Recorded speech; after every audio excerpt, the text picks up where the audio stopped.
예수님께서는 우리들의 죄를 대신 지시고 십자가에 못 박혀 죽으신 후 사흘 만에 부활하셨습니다.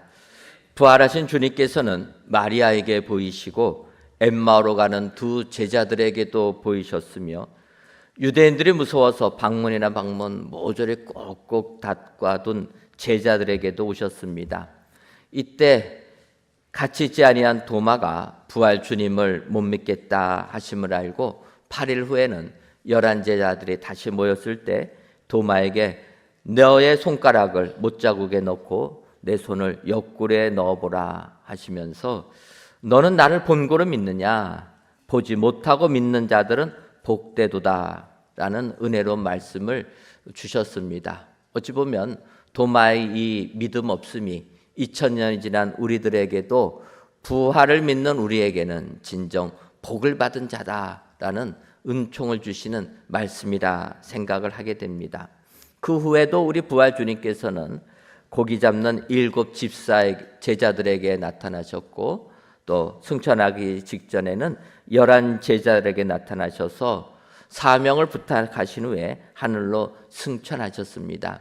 누가는 이러한 예수님의 부활 후의 모습을 사도행전 1장 3절에서 그가 고난받으신 후에 또한 그들에게 확실한 많은 증거로 친히 살아계심을 나타내사 40일 동안 그들에게 보이시며 하나님의 나라의 일을 말씀하시니라 이렇게 요약을 해주고 있습니다. 그런데 이 부분을 보게 되면 부활하신 주님께서 40일 동안 그의 제자들과 함께 하셨다라고 말씀하시는 것입니다. 그러면 여기서 우리가 한 가지 의문이 생깁니다. 왜 예수님께서는 굳이 40일 동안만 제자들과 함께 계셨을까? 부활이라는 것을 믿지 못하는 사람들이 많을 텐데 좀 더 제자들과 함께 계시면서 부활의 확실성을 좀 보여주시고 그리고 가셨으면 좋을 텐데 이 40일만 계시다가 승천하셨다라는 것입니다. 그런데 우리가 성경을 보게 되면 성경에는 이 40이라는 숫자가 참 의미가 큰 것을 알 수가 있습니다. 어디서부터 우리가 찾을 수가 있습니까? 노아의 홍수를 보면 알게 됩니다. 이 세상의 죄악이 관영할 때 하나님께서 사람 지은 것을 한탄하시고 물로 심판을 하십니다. 그런데 물로 심판할 때 비가 40일 동안 주야로 내렸다. 하나님께서 세상을 심판할 때 40일 동안 비를 주시면서 심판하셨다라는 것입니다. 또 모세가 십계명을 받기 위하여서 호렙산에 올라갔을 때에도 출애굽기 34장 28절을 보면 모세가 여호와와 함께 40일 40야를 거기 있으면서 떡도 먹지 아니하였고 물도 마시지 아니하였으며 여호와께서 언약의 말씀 곧 십계명을 그 판들에 기록하셨더라 이렇게 말씀하고 있습니다. 십계명을 받을 때 모세가 40일 40야를 거기 있으면서 금식하며 기도했다 얘기합니다. 여기도 모세가 하나님의 말씀을 받을 때 40일 동안 기도하면서 받게 되었다라는 것입니다. 또 우리가 아는 대로 약속의 땅 가나안을 들어가기 위하여 모세가 12명의 정탐꾼을 보내게 됩니다. 그들이 이 가나안 땅을 정탐한 날이 40일 동안 정탐했다 이야기합니다. 이 날도 40이라는 숫자입니다. 또 우리 엘리야 선지자가 갈멜산에서 바알과 아세라 선지자들을 무찔릴 때 참 하나님이 어떤 분인가 이것을 나타내며 하나님이 살아계심을 보여주십니다. 그런데 그 이야기를 들은 아합의 아내 이세벨이 뭐라고 얘기합니까? 죽이겠다고 하는 것입니다. 그때 엘리야가 이세벨의 그 선언에 주눅이 들어가지고 도망을 갑니다. 그리고 로뎀나무 아래 누워가지고 자기를 죽여달라. 엘리야가 이렇게 하나님께 기도를 합니다. 그때 하나님께서 천사를 보내셔서 엘리야에게 물과 떡을 주시면서 힘을 내고 가라 이야기할 때 어떡합니까? 엘리야가 40일 주 40일 야를 가서 하나님의 산 호렙에서 하나님의 말씀을 받게 되는 이 기간도 40일이라는 것입니다. 그것뿐만이 아닙니다. 요나가 니느웨 성 멸망을 외치며 회개를 선포할 때 요나서 3장 4절을 보면 요나가 그 성읍에 들어가 하루 동안 다니며 외쳐 이르되 40일이 지나면 니느웨가 무너지리라 하였더니 니느웨 성이 구원받을 시간을 40일 주는 것입니다. 40일이 지나면 너네들 다 죽는 것이다. 어찌 보면 성경에서 언급되는 이 40이라는 숫자는 하나님의 뜻을 이루는 시간이라 숫자라는 것을 알 수가 있습니다. 그래서 우리를 구원하기 위하여 이 땅에 오신 예수님도 공생애를 시작하시기 전에 40일 동안 금식하시고 기도하시고 사탄의 시험을 이기신 다음에 공생애를 시작하셨다라는 것입니다. 여기도 마찬가지로 40일입니다. 예수님께서 우리들을 구원하기 위하여 십자가에 못 박혀 돌아가시고 부활하신 다음에 이제 부활하신 그 모습을 보여준 것도 마찬가지로 40일이라. 이 40은 하나님의 뜻을 이루는 시간을 의미한다. 예수님께서 40을 계시다가 이제 하늘로 올라가셨다라는 것입니다.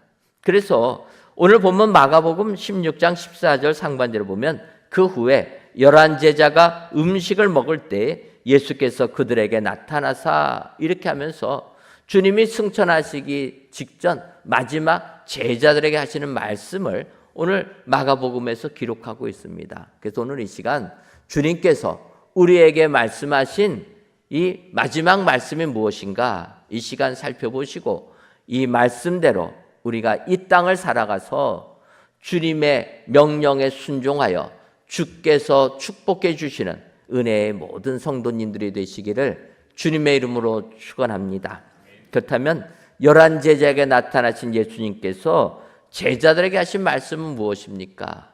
먼저는 완악한 마음에서 벗어나라 이렇게 말씀하고 계시는 것입니다. 마가복음 16장 14절 하반절을 보면 그들의 믿음 없는 것과 마음이 완악한 것을 꾸짖으시니 이는 자기가 살아난 것을 본 자들의 말을 믿지 아니함일러라 이렇게 말씀하고 계십니다. 예수님께서 그들의 믿음 없는 것과 마음이 완악한 것을 꾸짖으셨다 이야기하는데 이 부분을 공동번역에서는 마음이 완고하여 도무지 믿으려 하지 않는 그들이라 이렇게 번역을 합니다. 또 메시지 성경은 완고한 불신앙이라 이렇게 표현합니다. 바꿔 말하면 이 믿음 없는 것과 마음이 완악한 것 서로를 대구하며 강조하는 부분이라 이렇게 볼 수가 있다라는 것입니다. 그래서 우리는 오늘 이 말씀 가지고 믿음 없는 데서 벗어나고 완고한 마음에서 벗어나는 믿음의 사람들이 되어야 될 줄 믿습니다. 우리가 성경을 보게 되면 완고한 사람의 대명사로 나오는 사람이 있습니다. 그것은 이스라엘 백성들이 출애굽할 때 이스라엘 백성들의 해방을 막은 애굽왕 바로의 완고함이라는 것입니다. 하나님께서 모세를 불러서 이제 사명을 주십니다. 너 애굽에 가서 노예 생활로 고역하는 그들을 해방시켜라. 그러면서 모세를 보낼 때 출애굽기 4장 21절을 보면 여호와께서 모세에게 이르시되 내가 애굽으로 돌아가거든 내가 내 손에 준 이적을 바로 앞에 다 행하라. 그러나 내가 그의 마음을 완악하게 한즉 그가 백성을 보내주지 아니하리니 이렇게 말씀하시는 것입니다. 모세에게는 사명을 주어서 애굽에 가서 이스라엘 백성들을 해방시키라 그렇게 말씀하시는데 그러나 내가 바로의 마음에는 완악하게 하여서 백성을 보내주지 아니하겠다. 이게 무슨 말씀입니까? 모세를 애굽에서 이스라엘 백성 해방시키라고 보냈으면 바로의 마음이 하나님의 마음에 순종하게 만들어야 되는 것 아닙니까? 그런데 성경을 보면 모세에게는 해방시키라고 하고 하나님께서 바로의 마음은 완악하게 해서 안 보내주겠다고 한다라는 것입니다. 그래서 이런 부분에서 우리는 질문이 생기는 것입니다. 왜 병 주고 약 주시냐? 주려면 다 줘야지. 병 주고 약 준다라는 것입니다. 고통받는 이스라엘 백성들 해방시켜 주신다면 바로의 마음도 순종하게 만들어야지 왜 반대로 만든다라는 것입니다. 끝까지 거역하고 마지막 가라고 해놓고서도 또 마음을 바꾸어서 홍해바다까지 쫓아오게 만드는 것 아닙니까? 우리는 이런 것을 보면서 우리의 사고는 참으로 이 수학적인 사고에 젖어 있다 이런 생각을 하게 됩니다. 어떤 것입니까? 1 더하기 1은 무엇입니까? 2. 1 빼기 1은 무엇입니까? 빵. 우리는 이거에 익숙해 있다라는 거예요. 그래서 병 들었다가 병 나오면 원래 그대로니까 빵이라는 거예요. 근데 여러분 병 들었을 때 기도하고 하나님의 응답으로 병남을 받게 되면 수식적으로는 제로지만 우리는 하나님의 능력을 체험하게 되는 것입니다.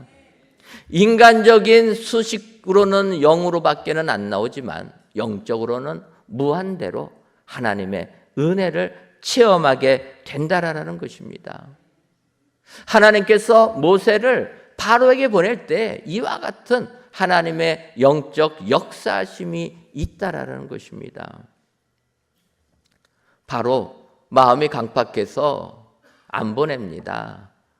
나일 강물 피로 바뀌어도 안 보내고 우리가 아는 대로 악질 독종이 일어나고 메뚜기 때 파리 때 다 나와도 안 보냅니다. 그런데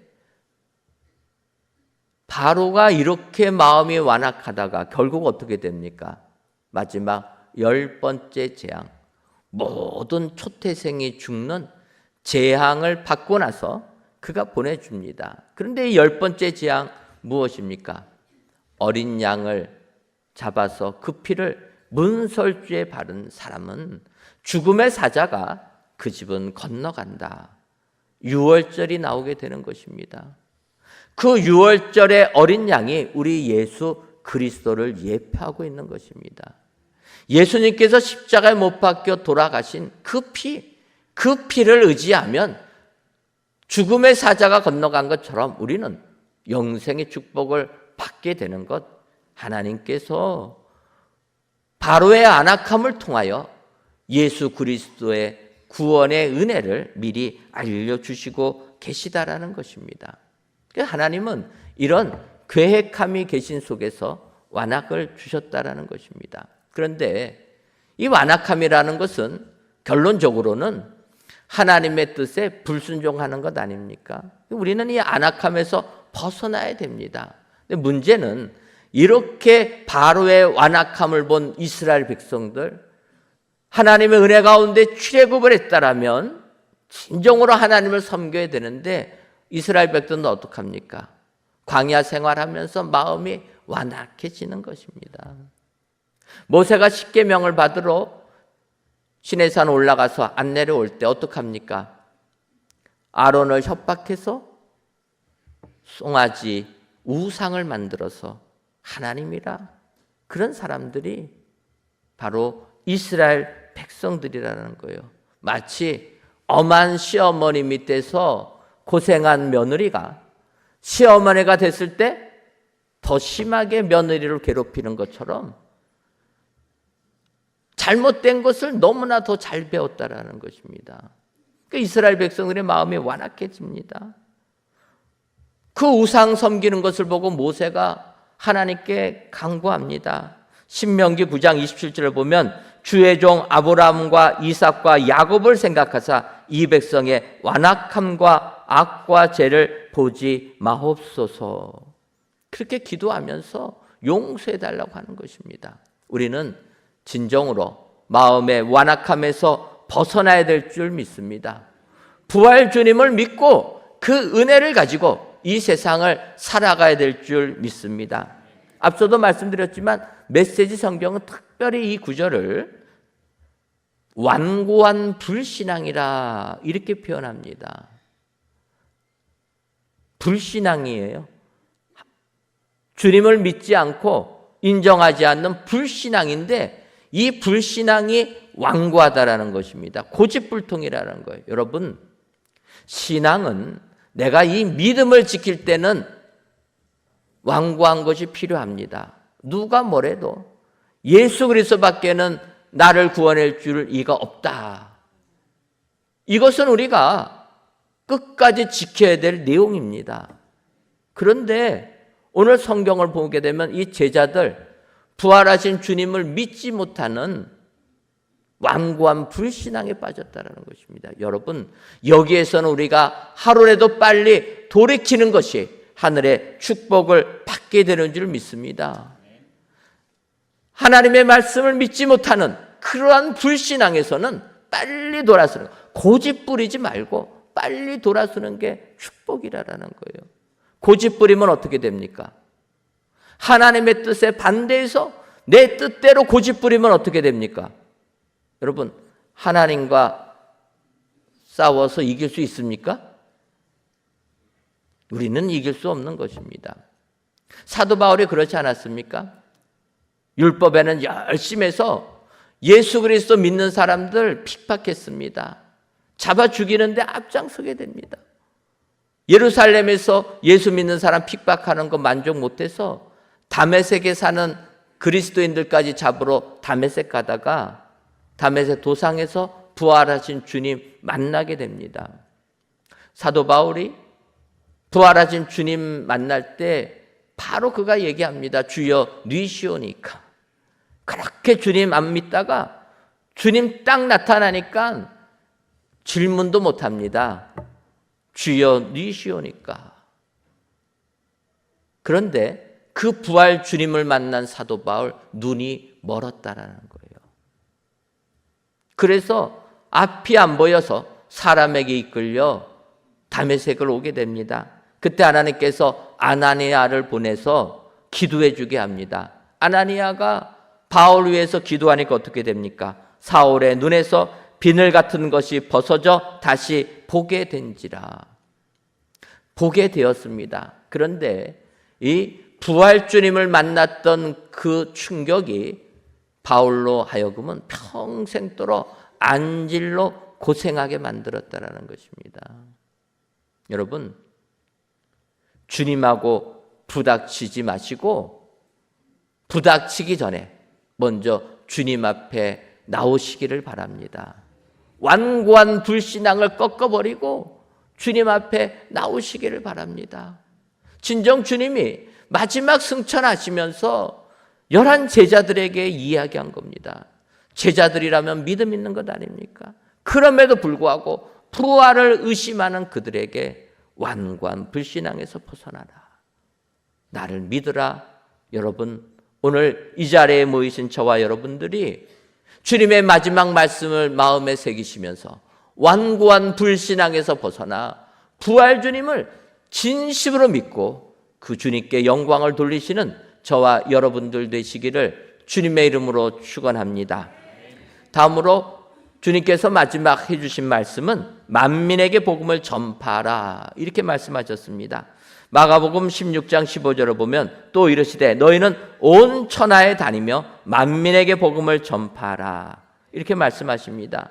먼저 여기서 주님이 말씀하신 것은 만민에게 이렇게 얘기합니다. 여러분, 만민은 온 천하 모든 민족 아닙니까? 그런데 사실 다른 민족에게 피부색이 다르고 언어가 다른, 문화가 다른 그런 분들에게 복음을 전하는 게 사실은 쉽지 않습니다. 같은 문화권이 우리가 마음이 편하지 이 다른 문화권은 굉장히 어색한 거예요. 우리 교회가 인도에 가서 복음 전합니다. 그런데 인도 분들은 어떻게 식사하십니까? 손으로 잡수세요. 처음에는 굉장히 그게 어려웠습니다. 우리나라는 손으로 집으면 어렸을 때부터 혼나지 않습니까? 그래서 숟가락, 젓가락으로 해야 되는데 이분들은 카레를 잡수시는데 다 손으로 그리고 이게 먹어야 돼요. 그러니까 이게 처음에는 굉장히 부담스럽습니다. 근데 오늘 성경은 뭐라고 합니까? 그분들에게 가서 복음을 전하라라는 거예요. 저희 교회가 인도 선교한 지 이제 거의 한 20년 돼 가는데, 그러다 보니까 이제는 어떡합니까? 굉장히 자연스럽습니다. 그래서 이제 가끔은 집에서도 막 손으로 먹으려고 그러는데, 여러분, 성경은 만민에게 가라라는 거예요. 문화가 다르다고 꺼리지 말고 두려워하지 말고 믿음 가지고 나가라. 그런 의미로 우리 교회가 인도의 문화센터, 또 캄보디아 선교센터 건축하고 있습니다. 또 애국에는 문화센터 개관해서 열심히 복음 증거하는 전초기지로 저희가 사용하고 있습니다. 여러분, 주께서 말씀하시면 그 말씀에 순종해서 만민에게 가야 될 줄 믿습니다. 뿐만 아니라 오늘 성경은 복음을 전파하라는 것입니다. 만민에게 가는데 다른 이야기하면 안 된다는 거예요. 복음을 오염시키지 말라라는 말씀입니다. 여러분, 우리 개혁교회, 개신교회 특징이 무엇입니까? 오직 성경, 오직 믿음, 오직 은혜. 그래서 이걸로 통치되는 오직 복음 아닙니까? 복음.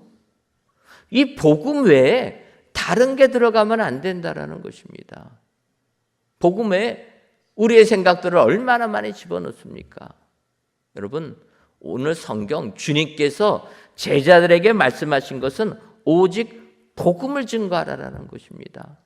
마가복음 16장의 병행 구절이라고 볼 수 있는 마태복음 28장 19절과 20절 상반절을 보면, 그러므로 너희는 가서 모든 민족을 제자로 삼아 아버지와 아들과 성령의 이름으로 세례를 베풀고 내가 너희에게 분부한 모든 것을 가르쳐 지키게 하라. 주님이 우리에게 이렇게 말씀하신 것입니다. 모든 민족을 제자로 삼아 세례를 주고 내가 너희에게 분부한 모든 것을 가르쳐서 지키게 하라. 이것이 우리에게 주신 사명인 줄 믿습니다. 오늘 우리 교회가 임직식을 거행합니다. 장로님, 안수집사님, 권사님, 명예 안수집사님, 명예 권사님, 저희가 임직식을 거행하는데 임직식을 거행하는 이유가 있는 것입니다. 무엇입니까?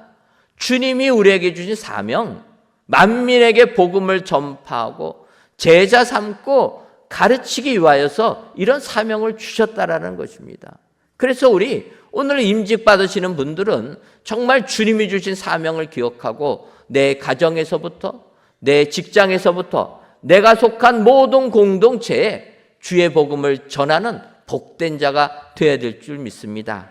이것이 바로 우리 주님께서 11제자를 해주신 마지막 말씀이라 기억하시고 오늘도 만민에게 복음을 전파하셔서 주께 영광을 돌리시는 저와 여러분들이 되시기를 주님의 이름으로 축원합니다. 마지막으로 주님께서 11제자에 나타나셔 하신 말씀은 표적이 뒤따름을 알으라는 것입니다. 마가복음 16장 17절을 보면 믿는 자들에게는 이런 표적이 따르리니 곧 그들이 내 이름으로 귀신을 쫓아내며 새 방언을 말하며, 또 18절에 뱀을 집어올리며 무슨 독을 마실지라도 해를 받지 아니하며 병든 사람에게 손을 얹은즉 나으리라 하시더라. 이렇게 말씀하고 있습니다. 복음을 증거하여 믿음을 가지고 복음을 증거하는 자들에게는 표적이 따른다라는 것입니다. 어떤 표적입니까? 귀신을 쫓아내고 방언을 말하고 뱀을 집어 올리며 무슨 독을 마실지라도 해받지 아니하고 병든 사람에게 손을 얹은즉 낫게 된다. 믿으십니까? 여러분, 우리가 복음 가지고 나갈 때 이러한 표적이 뒤따르는 줄 믿습니다. 우리가 기도하면 귀신이 쫓겨나가는 것 아닙니까? 우리가 병든 자를 위하여 기도하면 병든 자가 낫는 것입니다. 뱀을 집어도 무슨 독을 마실지라도 해를 받지 아니할 것이라 성경이 약속해 주시고 이것이 표적으로 나타난다는 것입니다. 우리가 이와 같은 것을 알 수 있는 것은 사도 바울의 예에서도 살펴볼 수 있습니다. 사도 바울은 마지막 이제 로마로 압송을 당하게 됩니다. 그는 로마에까지 가서 복음 전하기로 원했는데 로마에 가게 되는 것이 당당한 복음 전도자가 아니라 죄인의 몸으로 로마를 가게 됩니다. 사도 바울이 로마로 압송당할 때 예루살렘에서 이제 배를 타고 로마로 가게 되는데 그때가 겨울이 들어오는 초입이라 지중해를 겨울에 배 타고 가기가 어려웠습니다. 그래서 바울을 압송하는 백부장 율리오가 이제 바울을 로마까지 안전하게 데리고 가야 되기 때문에 겨울을 지나고 가야 되겠다 생각을 했는데 그 배가 머물고 있던 그 항구는 조금 좁은 것입니다. 그러니까 수백 명이 몇 달 동안 겨울을 그 좁은 항구에서 보내기가 어려웠던 것입니다. 그때 바울이 얘기합니다. 하나님께서 지금 움직이면 어려움을 당하니 불편하더라도 이 작은 항구에 겨울을 보내고 봄 되면 그때 출발합시다. 바울이 백부장 율리오에게 이렇게 얘기합니다. 그런데 사도행전 27장 11절을 보면 백부장이 선장과 선주의 말을 바울의 말보다 더 믿더라. 이 구절을 보면 선장과 선주는 뭐라고 얘기합니까? 바울이 뭘 합니까? 나는 바다에서 잔뼈가 굵은 사람인데 지금 가도 아무런 문제가 없습니다. 그렇게 얘기하는 것입니다. 그러니까 백부장 율리오가 그렇다면 이 항구는 좁으니 우리가 베닉스라라는 항구에 가서 조금 넓은 곳에 가서 겨울을 보내고 가자 하고 출발한 것입니다. 출발할 때는 날씨가 좋았는데 간지 얼마 안 돼서 어떻게 됩니까? 유라굴로라는 강풍이 그들의 탄 배에 덮치고 말았다라는 것입니다. 그 풍랑 속에서 모든 물건들 다 갖다 버려도 살 소망이 보이지 않습니다. 14일 동안 죽도록 고생하고 배는 난파되고 그러나 하나님이 약속해 주신 대로 생명을 살려주신다 하셨기 때문에 그 배가 한 섬에 도착하게 됩니다. 그 섬이 멜리데 섬이라 이야기합니다. 다행히 그 멜리데 원주민들은 난파당한 배가 오게 되니까 그들을 불쌍히 여겨서 해변에 불을 붙여가지고 추위를 녹여주는 것입니다. 그때 사도행전 28장 3절을 보면 바울이 나무 한 묶음을 거두어 불에 넣으니 뜨거움으로 말미암아 독사가 나와 그 손을 물고 있는지라. 바울이 그 배에서 내려서 추위를 좀 잊으려고 나무를 던졌는데 그 속에 있던 독사가 뜨겁다고 그 나무까지 던진 바울의 손을 물어버렸다라는 것입니다. 그때 원주민들이 이렇게 얘기했다라는 거예요. 진실로 이 사람은 살인한 자로다. 바다에서는 구조를 받았으나 공의가 그를 살지 못하게 함이로다. 원주민들이 그렇게 생각했다라는 것입니다. 죄인을 호송하는 배가 난파돼서 왔는데 뱀이 바울을 물어서 그게 공의라는 거예요. 그러니까 바울은 죽어 마땅하다 얘기했다라는 것입니다. 하지만 5절을 보면 바울이 그 짐승을 불에 떨어버리매 조금도 상함이 없더라. 바울은 어떡합니까? 뱀이 자기 물으니까 얘가 왜 나를 물어가고 뜯어갖고 불에다 던져버린 것입니다. 우리 같으면 쉽지 않을 텐데 던져버렸어요. 그러고 나니까 그 섬에 있던 주민들은 또 이렇게 생각합니다. 그들은 그가 붙든지 혹은 갑자기 쓰러져 죽을 줄로 기다렸다가 오래 기다려도 그에게 아무 이상이 없음을 보고 돌이켜 생각하여 말하되 그를 신이라 하더라. 독사에 물려서 죽을 줄 알았는데 바울이 전혀 죽지 아니하니까 어떻게 됩니까? 독에 물려도 죽지 않는 신이라고 얘기했다라는 거예요. 그러면서 그 주민들이 바울을 환대합니다.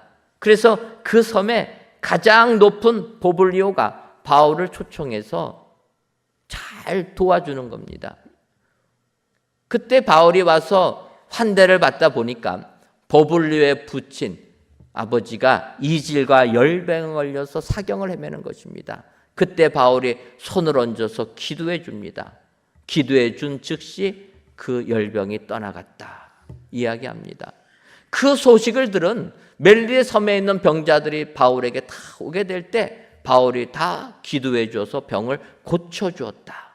성경이 말씀하고 있는 것입니다. 여러분, 바울이 복음을 증거하기 위하여서 로마까지 갈 때 그에게는 뱀이 물려도 뱀의 독이 퍼지지 아니했습니다.